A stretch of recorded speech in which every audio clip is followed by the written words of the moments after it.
Gálatas 5, 22, que diz que o fruto do Espírito é amor, alegria, paz, longanimidade, bondade, benignidade, fidelidade, mansidão e domínio próprio.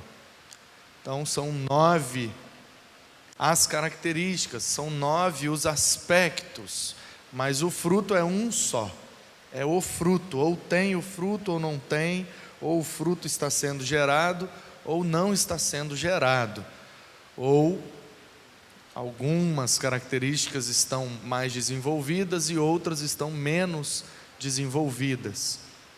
Então, semana passada nós vimos o amor e a alegria.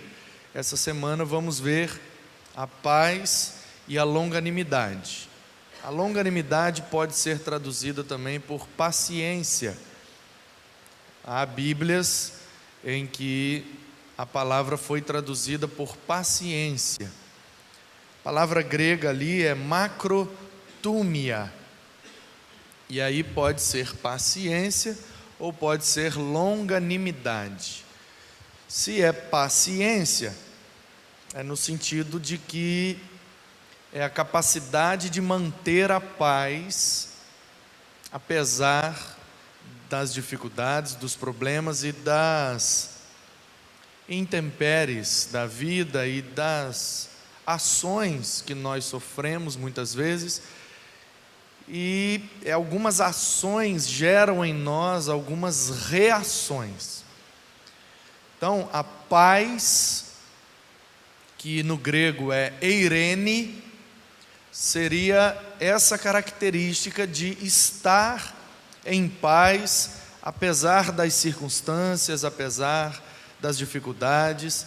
É uma pessoa que consegue deitar e dormir, mesmo com um barulho, mesmo com uma briga acontecendo, mesmo com uma confusão do lado de fora, na sala, na cozinha ou no vizinho. O pau está quebrando, mas ele deita e dorme tranquilo, ele está em paz, ele tem paz, porque a paz que tem dentro dele é mais forte do que o barulho do lado de fora, então ele está em paz. Seria eirene, nesse sentido de a capacidade de se manter quieto, capacidade de se manter em silêncio dentro de nós, porque há algumas vozes, alguns barulhos que são feitos do lado de fora, mas há algumas vozes, há alguns barulhos que são do lado de dentro. Às vezes, não sei se você é desse jeito, mas eu já passei por alguns momentos em que eu percebi que do lado de fora está tudo barulhento, está tudo bagunçado, está tudo desequilibrado, injusto, errado, tem muita coisa para fazer, e do lado de fora está aquela bagunça, mas aqui dentro está arrumado, aqui dentro está equilibrado, aqui dentro está em paz. Não sei qual é a sua experiência de vida, ou se você já fez muitas mudanças na sua vida, de casa para casa. Eu já mudei muito. Nos últimos anos eu mudei menos, graças a Deus. Depois que eu vim para o Espírito Santo, em 2004, eu já mudei, eu vim para uma casa, depois eu fui para um apartamento e agora eu estou aqui, né? Então, no Espírito Santo, em 13 anos, eu já morei em 3 lugares, né? Mais ou menos. Tem gente que nasceu, cresceu e vive até hoje no mesmo lugar, né, Felipe? Você já mudou daquela casa ali? Nunca.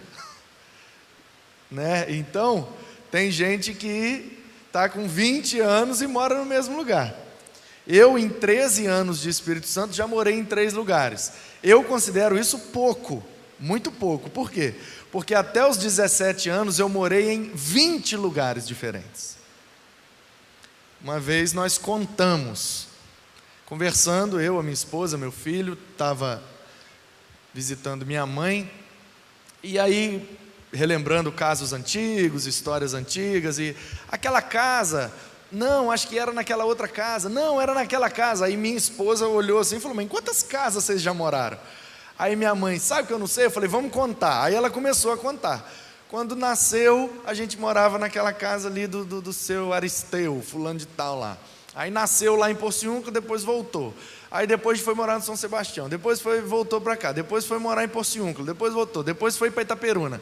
Aí em Itaperuna morou no Itapuamo, no Niterói, morou não sei aonde, na Vinhosa. Aí depois morou no Morro do Cristo, lá em cima do Escadão. Aí foi contando. E aí eu descobri, eu morei com a minha mãe até os 17 anos. Com 17 eu saí e fui para São Paulo. E em São Paulo eu morei até os 21, mais ou menos, 4 anos, 3 para 4 anos. E eu morei nos 5, 6 lugares diferentes também. Praticamente todo ano mudava.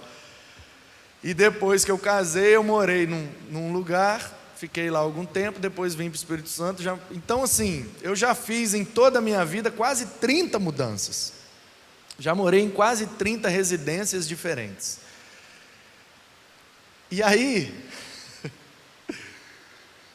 sei se você já mudou muito na vida, mas mudar é um negócio que dá uma aflição na gente, né?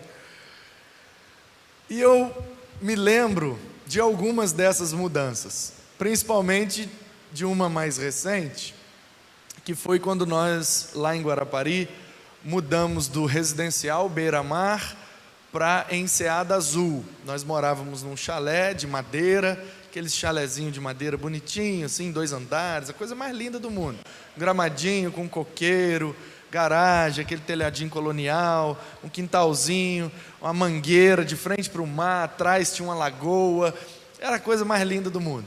Só que era num bairro que estava começando e não tinha muitos vizinhos, e aí tinha muito bicho, e aí dava escorpião, dava rato, dava barata, dava morcego, dava marimbondo, e aí as cobras vinham para comer os escorpião, e uma cadeia alimentar completa lá em casa. E minha esposa ficou doida, não aguentou, e temos que ir embora daqui. Aí Deus abençoou, a gente foi para um apartamento.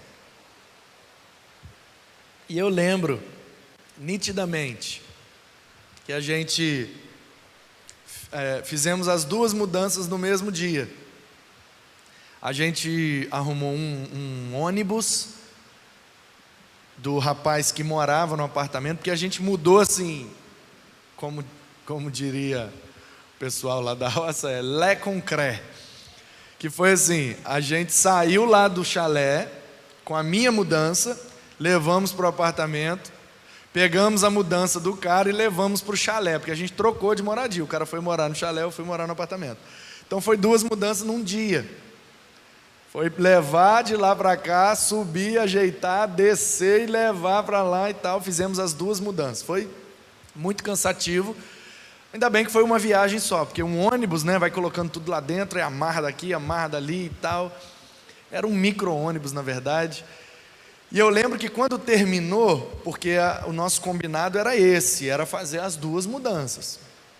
Então, levamos a nossa primeiro na parte da manhã, ajeitamos mais ou menos lá, colocamos tudo, a gente não tinha muita coisa, né? E eu lembro que quando terminou lá do rapaz, lá na parte da tarde, aí viemos embora, eu estava morto, a gente estava muito cansado, e aí vamos deixar essas coisas aí, depois a gente ajeita.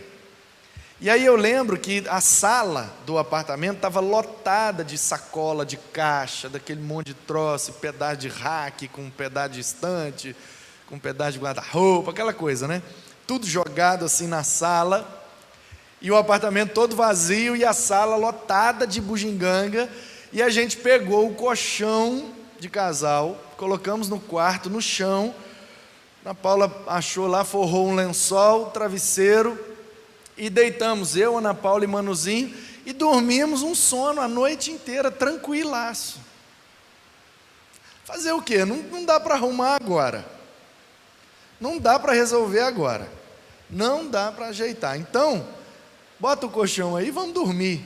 E a gente estava morto de cansado, e eu lembro que foi um sono bom. A gente abriu a janela, e entrava um ventinho assim da praia, e ligamos o ventilador, e ficamos ali no chão, aquele quarto vazio, gelado, frio, e fez um frio, parecia até que tinha ar-condicionado, foi bom, foi muito bom. Então, essa paz, que é uma das características do fruto do Espírito, é exatamente essa característica, é a capacidade de dormir no meio da bagunça de uma mudança. Isso é estar em paz. É você olhar para a sua vida e perceber que nem tudo ainda está do jeito que você quer, nem tudo ainda está do jeito que você sonha, nem tudo está do jeito que você idealiza, mas isso não tira o seu sono. Isso é ter paz como fruto do Espírito.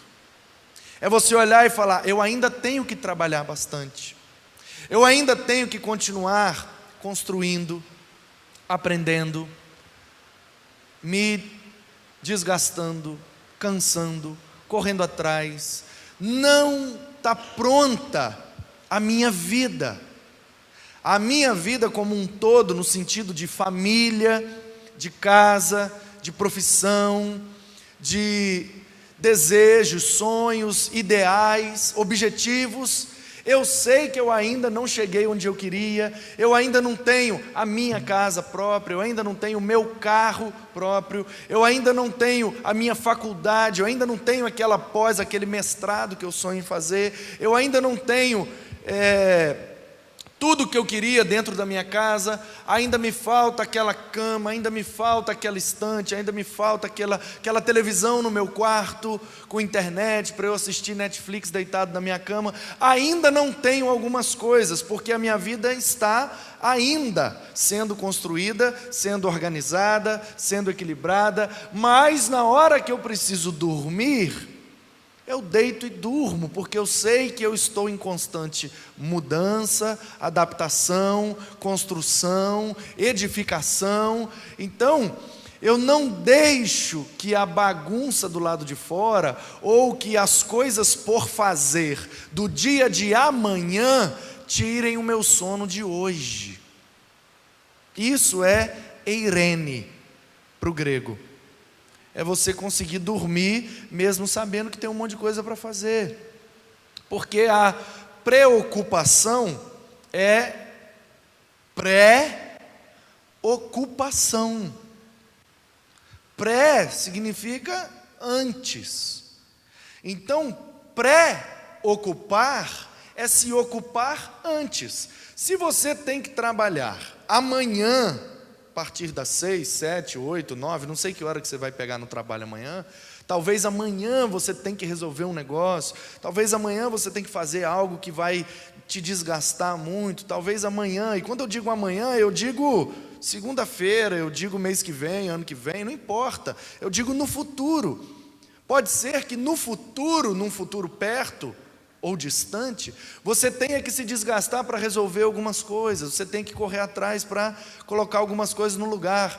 Só que você se pré-ocupando, quando chegar na hora de fazer, você já se desgastou, você já cansou. Por quê? Porque a sua pré-ocupação já desgastou você emocionalmente, psicologicamente. E o ser humano não é só corpo, não é só carne. Por isso que o fruto é fruto do Espírito, porque o ser humano também tem espírito, ou ele é espírito e tem um corpo. Então, aquilo que é espiritual, aquilo que é emocional, aquilo que é psicológico, às vezes cansa mais a gente do que o que é físico. Ou não acontece com você, de você ficar na cama, deitado, ficar da cama para o sofá, do sofá para a cama, e vai para a mesa como um negócio, volta para o sofá e vai para a cama, e quando chega no dia seguinte, você está fisicamente descansado, mas completamente desgastado, porque você passou o dia inteiro preocupado. Aí quando chega na hora da ocupação de fato, quando chega na hora de resolver o problema, você já não tem mais ânimo para fazer nada. Por quê? Porque você já se preocupou demais. Então, eirene, que é essa paz que o Espírito gera em nós, é essa capacidade, irmãos, de não se preocupar. Quando é que eu vou ter que resolver o problema? Dia 23. Então, no dia 23 eu me ocupo desse problema. Até o dia 22 eu vou dormir, eu vou brincar, eu vou descansar, eu vou ver. Por quê? Porque tem coisas que só se resolvem na hora de resolver. O que é que adianta você ficar preocupado? Só piora, só te desgasta, só te atrapalha. Então é melhor você descansar, é melhor você ficar em paz, para que quando chegar no dia 23, a hora de resolver o problema, você está inteiro. Fisicamente, emocionalmente, espiritualmente, psicologicamente. Você olha para o problema e fala, vamos lá, regaça as mangas e parte para dentro dele e resolve. O problema é que a gente se preocupa demais. E aí quando chega na hora de fazer de fato, a gente já não tem mais ânimo, não tem mais coragem, não tem mais energia, não tem mais tenacidade, porque esvaiu tudo na preocupação. Então essa paz, essa eirene no grego, e se você conhece alguma dona Irene, você pode dizer para ela que o nome dela significa paz. Paz. Essa capacidade de não se preocupar, essa capacidade de deitar e dormir, mesmo sabendo que tem algumas coisas para arrumar, essa capacidade de ter paz no meio da guerra, capacidade de, aqui dentro, estar em silêncio, mesmo quando lá de fora há muitas vozes gritando. E em segundo lugar, a longanimidade. O nome já diz, longanimidade, a capacidade de ser longo. A vida reserva algumas situações que exigem de nós reações, porque afinal de contas a gente não tem sangue de barata, afinal de contas a gente não está, como aquele morto muito louco daquele filme, que anda para lá, anda para cá e não sente nada, não vê nada, não ouve nada, nada afeta ele. Nós somos seres humanos, nós temos emoções, nós temos uma carga emocional muito forte, nós trabalhamos, nós estudamos, a gente cuida da casa, da família, e os vizinhos, e a família, e não sei o que, e não sei o que lá, e muita coisa junta, e a gente vai sofrendo com essas situações, e vai, muitas vezes, sendo afligidos, atacados, atravessados por essas situações. Então, como a gente é afetado, muitas vezes a gente tem a tendência de reagir nessas situações. Alguém falou de mim, eu vou falar da pessoa também. Alguém pisou no meu pé, eu vou dar um grito. Percebe? A gente não aguenta ficar sem reagir.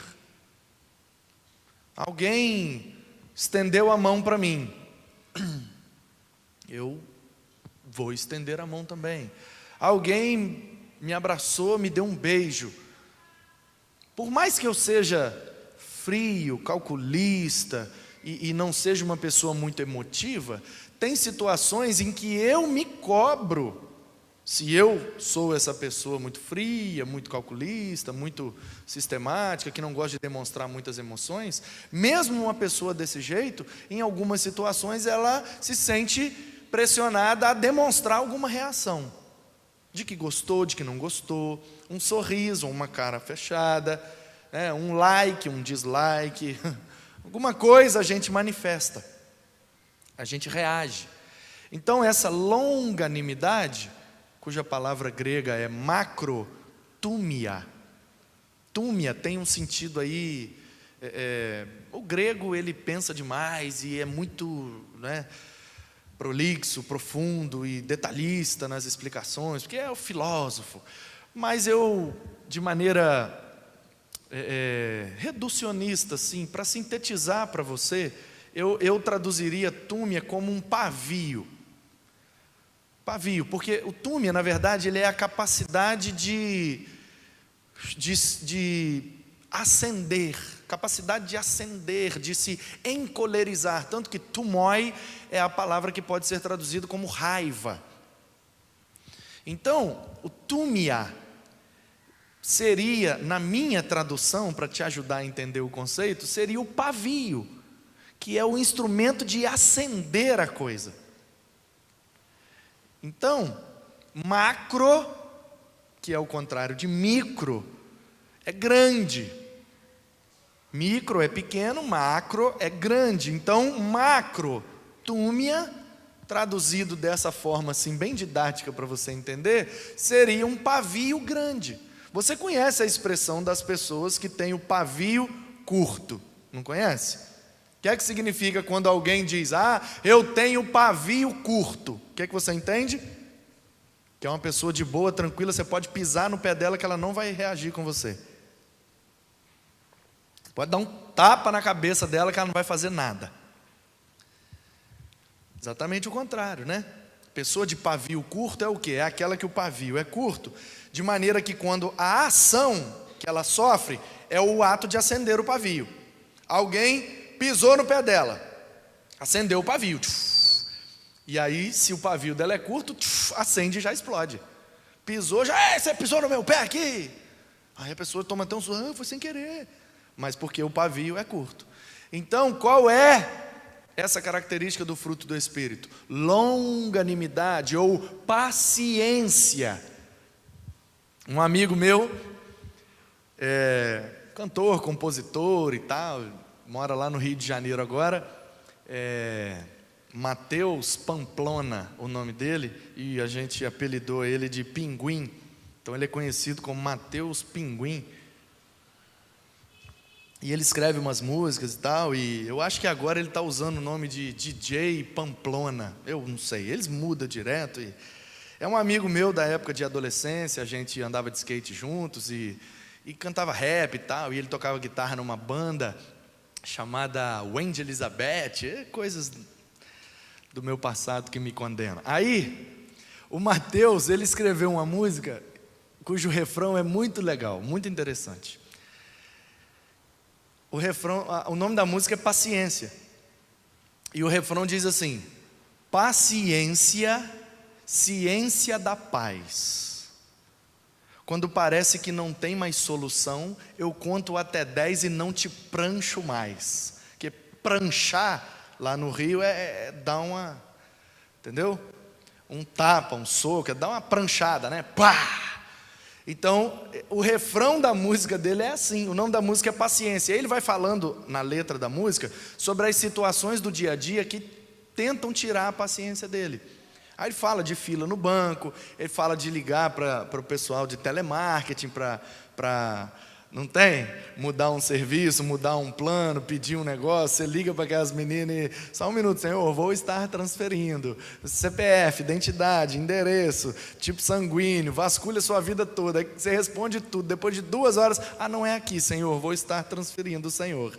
Aí você, aí ele canta o refrão: paciência, ciência da paz. Quando eu penso que não tem mais solução, eu conto até 10 e não te prancho mais. Porque é verdade, irmãos, é verdade. É verdade, tem hora que dá vontade de pranchar, não é não? Fala a verdade. Talvez você seja assim, mais santo, mais justo, mais reto, mais perfeito, ou o fruto do Espírito em você está bem mais desenvolvido. Agora, comigo, tem hora que dá vontade de pranchar, e com prancha de surf ainda, que é para derrubar de uma vez. E aí o que é que a gente faz? Porque nós somos de Deus, nós somos crentes, o Espírito está gerando um fruto em nós. A gente vai sair pranchando todo mundo toda vez que der vontade? Tem como. Então o que é que a gente faz? A gente estica o pavio. Transforma o pavio, que naturalmente é curto, porque nós somos seres humanos, somos pecadores, temos limitações. Então é como se fosse assim, a gente nasce com um pavio curto. Algumas pessoas conseguem desenvolver a habilidade, mesmo sem o fruto do Espírito, de esticar o pavio, mas não dura muito tempo. Agora, o que a Bíblia está dizendo é que se o Espírito está em nós, nós temos que ter a capacidade de esticar o pavio. Minha vontade era fazer agora. Não, mas aí vou deixar para amanhã. Aí você estica o pavio ali 24 horas, deixar para amanhã. Aí vai queimando. Aí chega amanhã, aí você percebe que amanhã sua raiva já não é tanto igual era hoje. Aí você fala, não, hoje é sexta-feira, ontem foi feriado, amanhã é sábado. Quer saber? Amanhã é sábado, vou deixar para segunda-feira. Deixa passar o final de semana, segunda-feira eu explodo, segunda-feira eu reajo, aí você estica o pavio lá mais 3 dias, aí sexta, sábado, domingo. Quando chega na segunda-feira, você percebe que sua raiva já é infinitamente menor do que era na quinta-feira. Entendeu? Ainda que você tenha que reagir, ainda que você tenha que, entre aspas, explodir, na segunda-feira a explosão será bem menor do que na quinta-feira, porque na quinta-feira o sangue estava fervendo. De quinta até segunda o sangue já esfriou, você já deu umas risadas, aí você já viu uma TV, você já bateu um papo com um amigo, aí você já comeu uma comida gostosa, aí você já ouviu uns louvores, você já leu uma Bíblia, você já orou, aí Deus vai trabalhando aquilo no seu coração. Quando chega na segunda-feira, você tem condição de chamar a pessoa e falar, fulano, não tem aquela pisada que você deu no meu pé? Então, minha vontade era bem te dar uma pranchada. Aí a pessoa vai olhar às vezes, e na maioria das vezes, não brinca menina, que isso? Eu nem percebi, porque é assim. A grande maioria das coisas que nos incomodam profundamente, as pessoas que estão incomodando nem estão se ligando, nem estão percebendo. A gente está ali para morrer, e as pessoas não estão nem aí. Por quê? Porque elas nem perceberam. E a gente está a ponto de ter um AVC, está a ponto de ter um infarto do coração, e a outra pessoa que deu o pisão no pé nem percebeu, às vezes foi sem querer, e ela está de boa, e quando você chega para falar com ela, ela, menino, pisei. Aí você olha e fala, não acredito, você não percebeu? Nem vi, menino. Aí não sei se dá mais vontade de pranchar ainda, né? Mas a verdade é que, com o pavio mais longo, a capacidade de explodir vai diminuindo, e aí a gente vira e fala, não, você pisou sim. Então eu quero te pedir um favor, olha só, meu pé é sensível, as minhas unhas, eu tenho um problema de queratina, elas são muito fracas, então quando pisa no meu pé, eu sinto uma dor assim, que é maior do que o normal. Você pode fazer o favor de prestar mais atenção e procurar não pisar mais no meu pé? Aí a pessoa, claro, que isso, soubesse, mas eu nem percebi, não, você me desculpa e tal, não, está desculpado e tal, beleza. E aí resolve o negócio de maneira mais branda, sem machucar, sem ferir, porque às vezes o pé da pessoa, você está entendendo que eu não estou falando de pé, né? Você está entendendo que eu estou falando daquelas coisas que machucam a gente. Para uns é o pé, para outros é a mão, para outros é o cabelo, para outros é tantas e tantas coisas que machucam a gente, e que às vezes a gente se fere e tem a tendência de querer reagir imediatamente. É disso que eu estou falando. Então, às vezes o pé da pessoa que pisou é um pé cascudo, é um pé grosso, ele anda muito descalço, e ele tem um pé grosso, e quando alguém pisa no pé dele, ele nem sente. Então, para ele, pisar no pé é algo que está de boa. Eu não sinto nada quando pisam no meu pé. Por que a pessoa sentiu tanto quando pisou no pé dela? Para ele, pisar no pé não é nada, não dá nada. Mas para aquela pessoa que tem o pé sensível, fininho, com as unhas lá, com pouca queratina, tudo molinha, quando pisa, ela sente muito, porque as pessoas não são iguais. E o que é de boa para mim pode não ser de boa para você. E o que você passa tranquilo, eu não passo tranquilo, porque as pessoas são diferentes e a gente tem características diferentes, limites diferentes e dificuldades diferentes. Então a gente tem que ter essa consciência. As pessoas são diferentes de mim, e eu sou diferente das pessoas, de maneira que se o meu pé é muito cascudo e eu não ligo que pisem no meu pé, não é por isso que o pé de todo mundo é cascudo e todo mundo não liga para pisada no pé. Às vezes eu que tenho um pé cascudo não ligo, mas as outras pessoas ligam. Mas às vezes a minha mão é fina. O meu pé é cascudo, mas minha mão é fina. Então pisar no pé eu não ligo, mas se apertar a mão eu ligo, porque todos têm um ponto fraco. Todos têm um botão que se você apertar, sai da reta. Todo mundo tem. Todo mundo tem. Então, o segredo para não sair explodindo à toa, machucando pessoas, ferindo pessoas sem querer, é esticar o pavio. Em primeiro lugar, ter paz. Aqui dentro está tranquilo, apesar do problema de fora, e ter condição de esticar o pavio. Eu sei que é complicado, é difícil, por isso que é uma obra do Espírito Santo de Deus, porque o homem natural por si só tem muita dificuldade de fazer isso. Portanto, a minha oração e o meu desejo é que o fruto do Espírito seja gerado em nós, de tal maneira que a gente possa ter essas características visíveis nas nossas vidas. Que a gente possa amar de maneira visível, que a gente possa ser alegre de maneira visível, que a nossa paz seja visível a todas as pessoas e que a nossa longanimidade também seja perceptível, que todos possam perceber, o fulano eu conheço ele, o pé dele é fino, aquela pisada ali, ele teria dado uma pranchada, mas só que, está vendo? Deus está fazendo a diferença na vida dele. Olha só, há um tempo atrás ele teria dado um grito, dado um pulo, dado um soco, dado um tapa. Hoje ele não fez nada, ele deixou passar 2 dias, 3 dias, depois ele chegou na pessoa, conversou, resolveu. Olha só como o fruto do Espírito está sendo gerado na vida daquele irmão. É isso que a gente precisa saber e precisa crer. Amém? Então Deus abençoe sua vida, que você seja cheio de paz e de longanimidade nessa noite. Durma em paz e estica esse pavio, e assim a gente evita muitos problemas nas nossas vidas. Que Deus te abençoe muito, em nome de Jesus. Amém.